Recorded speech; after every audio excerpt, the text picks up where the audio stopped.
Adding break crops into the rotation is paying multiple dividends for Balata farmers Bruce and Nikki Kirkby, who are enjoying reduced disease pressure, additional soil nitrogen and shorter fallow periods. Everything from red-legged earth mites to leaf spot, all those sorts of things. We just don't see that. And I mean, I know, your leaf spot and stuff like that will be more a weather thing, but less residual trash and whatnot, and break crops just tends to clean it up. The Kirkbys traditionally followed a rotation of durum wheat and cotton, but a string of poor summers has prevented cotton planting for the last 3 years. As a result, the Kirkbys were wearing the cost of having too much country in fallow for long periods. Now, some of that country is being put to productive use.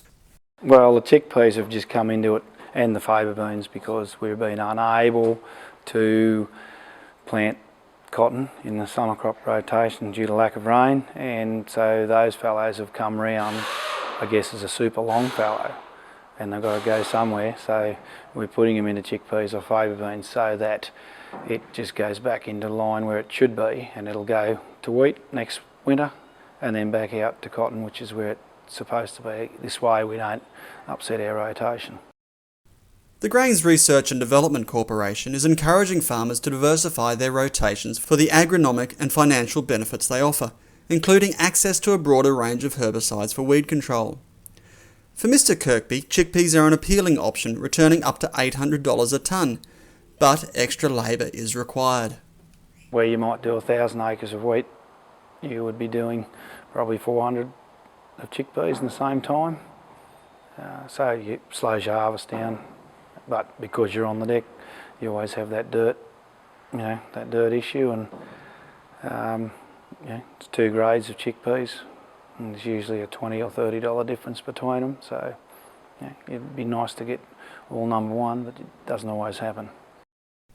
The Kirkby family has been farming in the area since 1929, with Mr Kirkby noted in the area for his collection of vintage John Deere machinery, including his current restoration project, his father's 1929 Model D. Through the adoption of new agronomic practices, he's hoping there is more time to enjoy his favourite pastime in the future. I'm a bit of a John Deere collector. My father started farming with a 1929 Model D, which I'm just in the finishing stages of restoring, and I've just built up a bit of a collection of John Deere tractors, starting with that, and I guess my newest collectible would be a 6030 or a Cougar 2 Steiger, and I have a fair few tractors in between. You don't make any money out of restoring them. You do it for the love of it. Well, some people call it a disease.